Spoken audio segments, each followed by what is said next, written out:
வணக்கம். இன்னைக்கு நம்ம என்ன இதை பார்க்க போறோம்னு சொன்னா, நம்முடைய பாரம்பரிய முறைப்படி மட்டன் குழம்பு எப்படி செய்யறது அப்படிங்கிறத பார்க்கலாம்.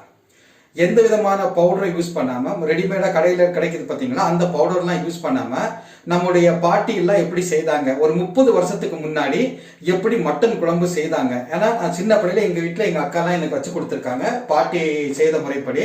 இப்போ அதை தான் நான் உங்களுக்கு செய்து காணிக்க போறேன். அதுக்கு தேவையான பொருட்கள் என்னன்னு இப்போ பார்க்கலாம் வாங்க.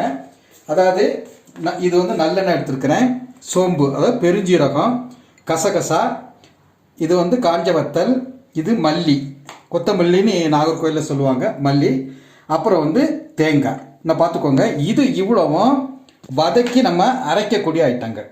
எண்ணெயில் வந்து இதெல்லாம் கொஞ்சம் நம்ம வந்து வத்தலை வதக்கணும், இதெல்லாம் எண்ணெய் ஊற்றாமல் வதக்கிட்டு இது அரைக்கக்கூடிய ஐட்டங்கள். இந்த பக்கம் வாங்க.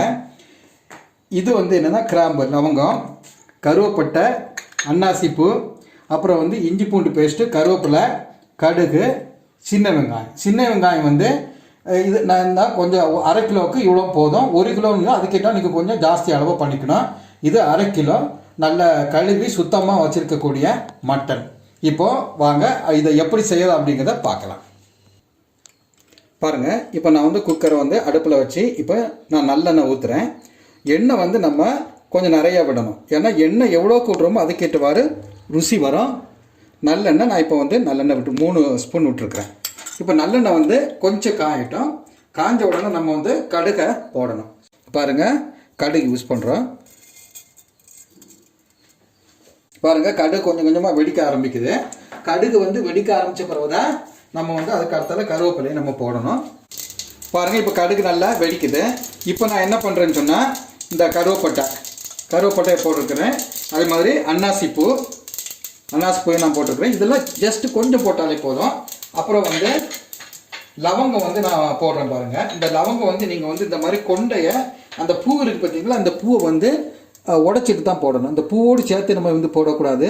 இந்த பூவை உடைச்சிட்டு இந்த மாதிரி போடணும். பூ இல்லாமல் இந்த மாதிரி நம்ம வந்து போடணும். அதை நான் போட்டிருக்கேன். ஒரு 3 லவங்க பீஸ் போட்டிருக்கிறேன். துண்டு போட்டாச்சு. இனி என்ன பண்ணணும்னு சொன்னால், இப்போ நம்ம வந்து கருவேப்பிலை போடுவோம். கருவேப்பிலை போட்டுட்டு நல்லா வதங்கட்டும். கருவேப்பிலை கொஞ்சம் சூடாகட்டும். இப்போ கருவேப்பிலை போட்டாச்சு. இனி வந்து என்னென்னா பாருங்கள், நான் உரிச்சு வச்சிருக்கக்கூடிய சின்ன வெங்காயம் 1/2 கிலோவுக்கு வந்து இந்த பவுலில் கொஞ்சம் இந்த அளவுக்கு நீங்கள் எடுத்துக்கணும். 1 கிலோனா அதுக்கிட்ட ஜாஸ்தியாக எடுத்துக்கணும். இப்போ நான் சின்ன வெங்காயத்தை இது கூட முழுசாக தான் நான் போடுறேன். ஏன்னா சின்ன வெங்காயத்தை வந்து நம்ம வந்து மட்டனோடு சேர்த்து குக்கரில் தான் வேக வைக்க போகிறோம். அதனால நான் முழுசாகவே போட்டுருக்கிறேன். இப்போ தீயை வந்து கொஞ்சம் நம்ம வந்து குறைவாகவே வச்சுருக்கோம். அப்படி குறைவாக தான் இருக்குது. இந்த தீயை குறைவாக வச்சு நம்ம வந்து இந்த வெங்காயத்தை கொஞ்சம் வதக்குறோம்.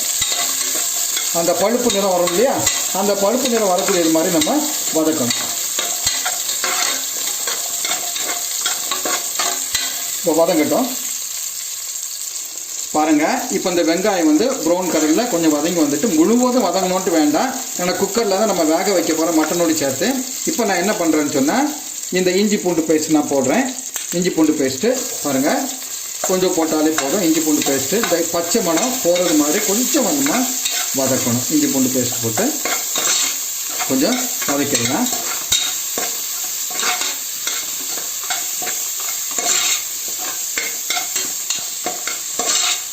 கொஞ்சம் வதக்கியாச்சு. அந்த பச்சை மணம் போடுறது மாதிரி ஜஸ்ட்டு கொஞ்சம் வதக்கணும்.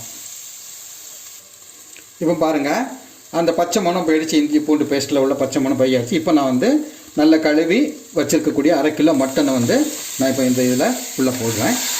உள்ளே போட்டு இந்த மட்டன் போட்ட உடனே நம்ம என்ன பண்ணணும்னா, கொஞ்ச நேரம் வந்து இதை வதக்கணும். நல்லா கிளறி விடணும். எதுக்குன்னு சொன்னால்,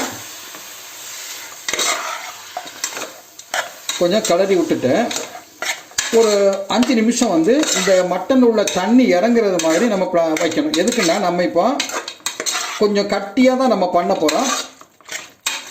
மட்டனை வந்து நம்ம தண்ணியாக குழம்பு மாதிரி வைக்காமல் கொஞ்சம் கட்டியாக தீயல் மாதிரி, தண்ணி நிறைய சேர்த்து குழம்பு வைக்காமல் கொஞ்சம் கட்டியாக தான் வைக்க போகிறோம். அதனால் இப்போ இது வந்து நல்ல கிளறி விட்டாச்சு. இந்த இஞ்சி பூண்டு பேஸ்ட் எல்லாமே இந்த மட்டனில் நல்லா சேர்றது மாதிரி நம்ம இப்போ கிளறிடுறோம். கிளறிட்டு ஒரு 5 நிமிஷம் வந்து இப்படியே வச்சிடணும். நம்ம ஏன்னா இந்த மட்டனில் உள்ள தண்ணிலாம் கொஞ்ச நேரத்தில் இறங்கிடும். அதுக்கப்புறம் நம்ம எவ்வளோ தண்ணி வேணுமோ நம்ம அதுக்கேற்றவாறு சேர்த்துக்கலாம். இப்போ அடுத்தால வந்து இது முடிஞ்ச பிறகு நம்ம இந்த மசாலா எப்படி தயாரிக்கிறது அப்படிங்கிறத பார்க்கலாம். பாருங்கள், இப்போ நான் கொஞ்சோண்டு உப்பு போடுறேன். கொஞ்சம் உப்பு போட்டாச்சு. இப்போ ஒரு 2 நிமிஷம், அப்போ ஒரு 5 நிமிஷம் அப்படியே வச்சுட்டு அதுக்கப்புறம் வந்து நம்ம தண்ணி சேர்க்கறதுமா எவ்வளோ சேர்க்கணுங்கிறத பார்த்து நம்ம சேர்த்துக்கலாம். பாருங்கள், இப்போ இந்த மட்டனில் உள்ள தண்ணி அப்படியே இறங்கியிருக்குது. கொஞ்சம் அதில் தண்ணி வந்து இறங்கிடுச்சு. இப்போ நம்ம வந்து கொஞ்சம் கட்டியாக பண்ணுறதுனால கொஞ்சம் தண்ணி வந்து நம்ம குறைவாகவே இது கூட சேர்த்து குக்கர் அப்படியே மூடி ஒரு 5 விசில் வர்றது மாதிரி அப்படியே வச்சுருவோம். நம்ம தண்ணி போதும், ஒரு 5 விசில் வந்து வர்றது மாதிரி வச்சுட்டா இது வந்து 5 விசில் வந்த பிறகு சரி நல்லா வெந்திருக்கும். இப்போ நம்ம மசாலா எப்படி தயார் பண்ணுறது அப்படிங்கிறத பார்க்கலாம். பாருங்கள், சட்டி நல்லா சூடாக இருக்குது. இப்போ இந்த மசாலா தயாரிக்கிறதுக்கு என்னென்ன செய்யணுங்கிறத இப்போ நம்ம பார்க்கலாம். பாருங்கள், சட்டி சூடானோடனே கசகசாவை போடுறேன். கொஞ்சமாக நம்ம கசகசா யூஸ் பண்ணுறோம். 1/2 கிலோ மட்டனுக்கு இவ்வளோ போதும். இந்த ஸ்பூனுக்கு ஒரு 2 ஸ்பூன் போதும். ஓகே, கசகசா வதக்கும் போது கொஞ்சம் கவனமாக வதக்கணும். ஏன்னா இது வந்து கரிஞ்சிரவும் கூட, நல்ல கருக வறுக்கக்கூடாது, ஏன்னா கடுத்துரும். ஏன்னா இது ரொம்ப சின்னதாக இருக்கிறதுனால நம்ம ஒவ்வொரு ஐட்டத்தையும் வந்து தனித்தனியாக வறுக்கலாம். இது பெருஞ்சீரகத்தை தனியாக, மல்லியை தனியாக, இதுக்கெல்லாம் எண்ணெய் யூஸ் பண்ணக்கூடாது. இந்த நம்ம வத்தலை காஞ்ச மிளகாய் வதக்கும் போது மட்டும்தான் கொஞ்சம் நம்ம எண்ணெய் யூஸ் பண்ணுவோம். இதெல்லாம் சட்டியில் போட்டு சாதாரணமாக வறுத்து எடுத்தாலே போதும். வறுத்து எடுக்கிறது அப்படின்னு சொல்லுவோம். பாருங்கள், போதும். இப்போ கசகசா வந்து வறுபட்டுருச்சு. பாருங்கள், கசகசா முடிஞ்சு இப்போ வந்து பெருஞ்சீரகம், அதான் சோம்பை நம்ம வந்து வதக்குறோம். தீயை வந்து எப்போவுமே நான் ரொம்ப சிம்மில் தான் வச்சுருக்கிறேன். ஏன்னா இதெல்லாம் கரிஞ்சிடக்கூடாது. லேசாக கரிஞ்சா கூட உங்களுக்கு வந்து ருசி மாறிடும். ஏன்னா நம்ம பாரம்பரிய சமையல் பிரகாரம் நம்ம பண்ணுறோம். இது வந்து ரொம்ப ருசி நல்லாயிருக்கும். ஏன்னா எந்த விதமான பவுடர் நம்ம வந்து கடையில் ரெடிமேடாக கிடைக்கக்கூடிய எந்த பவுடர் நம்ம யூஸ் பண்ணாமல் வீட்டில் இருக்கக்கூடியதை வச்சு நம்ம வந்து பாரம்பரிய முறைப்படி எல்லாத்தையும் வதக்கி பண்ணுறதுனால இது நல்ல ருசியாக உங்களுக்கு இருக்கும். இதை கொஞ்சம் நல்லா வதக்கணும். கொஞ்சம் கலர் மாறுது பாருங்கள். இது பக்குவமான பதம். அடுத்தால கொஞ்சமாக மல்லி யூஸ் பண்ணுறோம். நிறைய யூஸ் பண்ணக்கூடாது, கொஞ்சமாக நம்ம வந்து யூஸ் பண்ணுறோம். இவ்வளோவுமே போதும்.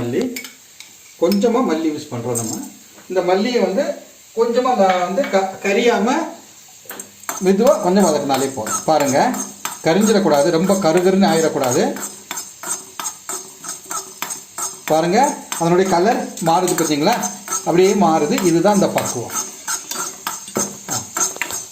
இந்த பாருங்கள், கொஞ்சமாக ஒரு 1/2 ஸ்பூன் நான் எண்ணெய் விட்டுருக்குறேன்.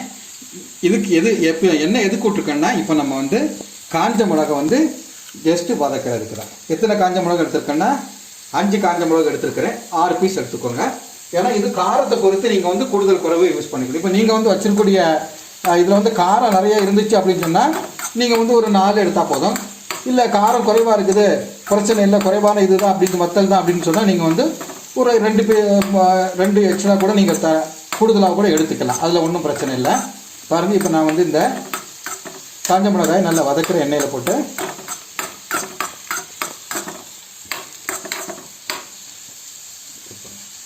இப்போ கடைசியாக வந்து நம்ம பயன்படுத்தக்கூடிய தேங்காயையும் இதை சட்டியில் போட்டு நம்ம வதக்கிடலாம். பாருங்கள், இந்த தேங்காய் வந்து ஜஸ்ட்டு கொஞ்சம் அப்படியே பழுப்பு நேரத்தில் வந்தாலே போதும், நல்லா வந்துட்டு வேண்டாம். இப்போ இதை வந்து இப்போ பாருங்கள், இங்கே தேங்காய் நம்ம வதக்கி வச்சுருக்கிறோம். இப்போ இந்த பக்கம் பாருங்கள், காஞ்ச மிளகாய், மல்லி, அப்புறம் பெருஞ்சீரகம், அதாவது சோம்பு, கசகசா, இதே நம்ம வதக்கி இப்படி வச்சுருக்கிறோம். இது எல்லாத்தையும் வந்து நம்ம இப்போ பேஸ்ட் மாதிரி அடிக்க போகிறோம். வீட்டில் வந்து அம்மிக்கல் இருந்துச்சுன்னா நீங்கள் அம்மியில் அரைச்சாலும் நல்லாயிருக்கும். அம்மி இல்லை, வீட்டில் இல்லை அப்படின்னு சொன்னால் நீங்கள் மிக்சியில் கூட அடித்து அதை அந்த வேக வச்சுருக்கக்கூடிய மட்டன் வெந்த பிறகு அதில் சேர்த்தா அந்த குழம்பு ரெடி ஆயிரும். அடுத்து நம்ம அதை பார்க்கலாம். பாருங்கள், நம்ம வறுத்து எடுத்த இந்த தேங்காய், அப்புறம் வந்து சோம்பு, மல்லி, காஞ்ச மிளகாய், இது எல்லாமே சூடு ஆறின பிறகு மிக்சியில் போட்டு கொஞ்சம் தண்ணி சேர்த்து நல்ல பதமாக பேஸ்ட்டாக நம்ம வந்து இப்போ அடித்து எடுக்க போகிறோம். பாருங்கள், இப்போ நம்ம வந்து அந்த சோம்பு, மல்லி, தேங்காய் இதெல்லாம் சேர்த்து நல்லா வதக்கி அப்புறம் பேஸ்ட்டாக இப்போ நம்ம வந்து மிக்சியில் அடித்து வச்சுருக்குறோம். இப்போ பாருங்கங்க, மட்டன் வந்து வந்துட்டு இருக்குது. இது வந்து இப்போ இன்னும் ஒரு 5 நிமிஷத்தில் ரெடி ஆயிரும். அதுக்கப்புறம் எல்லாத்தையும் மிக்ஸ் பண்ணியாச்சுன்னு சொன்னால் பாரம்பரிய மட்டன் குழம்பு ரெடி ஆயிரும். பார்க்கலாம். இப்போ பாருங்கள், நல்ல பதமாக வெந்திருக்குது. பாருங்கள், நல்லா அழகாக பதமாக வெந்திருக்குது. பார்த்தாலே நம்ம வந்து கையில் எடுத்து பார்த்தாலே தெரியும் நல்லா வெந்திருக்குது. இப்போ இது கூட வந்து நம்ம அரைச்சி வச்சுருக்கக்கூடிய மசாலா வந்து மிக்ஸ் பண்ணுவோம். மிக்ஸ் பண்ணுறோம்.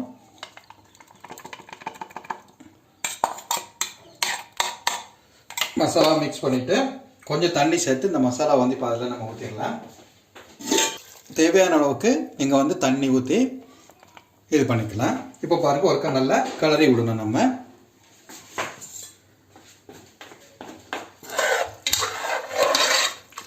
இப்போ உங்களுக்கு வந்து கொஞ்சம் கலர் நல்லா வரணும் அப்படின்னு சொன்னால் நம்ம வந்து காஷ்மீர் பவுடர் கூட கொஞ்சம் சில்லி பவுடர் கூட இது பயன்படுத்திக்கலாம். ஆனால் பழைய முறைப்படி நம்ம வைக்கிறதுனால என்ன கொஞ்சம் கொதிக்க ஆரம்பிச்சாச்சுன்னா இது வந்து கலர் வந்து மாறிடும். இப்போ பாருங்கள், கொஞ்சம் கொதிக்க இப்போ ஸ்டவ்வை நான் பழையபடி ஆன் பண்ணிக்கிறேன். கொஞ்சம் இது கொஞ்சம் கொதித்த உடனே உங்களுக்கு வந்து கலர் வந்து நல்ல அழகாக வரும். கொதிக்கிறதுக்கு இப்போ நம்ம வந்து குக்கரை விசில் போடணும்னா சும்மா அந்த மூடியை மேலே இப்படியே மூடி வச்சா போதும். ஒரு 5 நிமிஷம் அப்படியே இருக்கட்டும். அழகான பாரம்பரிய மட்டன் குழம்பு வந்து ரெடி ஆகிடுச்சு. பாருங்கள், எவ்வளோ பார்க்குறதுக்கு வந்து நம்ம இப்போ உள்ள முறைப்படி தக்காளி எதுவுமே போடாமல் எல்லாத்தையும் நம்ம வந்து நல்லா வதக்கி வறுத்து அந்த மசாலாவை அது கூட சேர்த்துருக்கிறதுனால அழகாக வந்திருக்கு. பாருங்கள், இப்போ நான் இதை வந்து இந்த பவுலில் நம்ம இதை எடுத்துக்கலாம் தனியாக குக்கரில் இருந்து. பாருங்கள், இப்போ பாரம்பரிய மட்டன் குழம்பு வந்து தொக்கு ரெடி. இது வந்து நம்ம இட்லிக்கு, தோசைக்கு, சப்பாத்திக்கு, சோறுக்கு எல்லாமே வந்து மிக அருமையாக இருக்கும். இந்த மாதிரி நீங்கள் ஒருக்கா செய்து பாருங்கள். ஏன்னா இது பாரம்பரிய முறைப்படி செய்திருக்கோம். ருசி வந்து மிக மிக மிக நல்லாயிருக்கும்.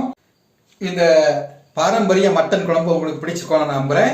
பிடிச்சிருந்தா சப்ஸ்கிரைப் செய்து கீழே உள்ள லிங்கை கிளிக் பண்ணி எங்களுக்கு ஆதரவு தாங்க. அப்படி நீங்க செய்யும் போது நாங்க போடக்கூடிய ஒவ்வொரு வீடியோவும் உங்களே வந்து சேரும். நன்றி, வணக்கம்.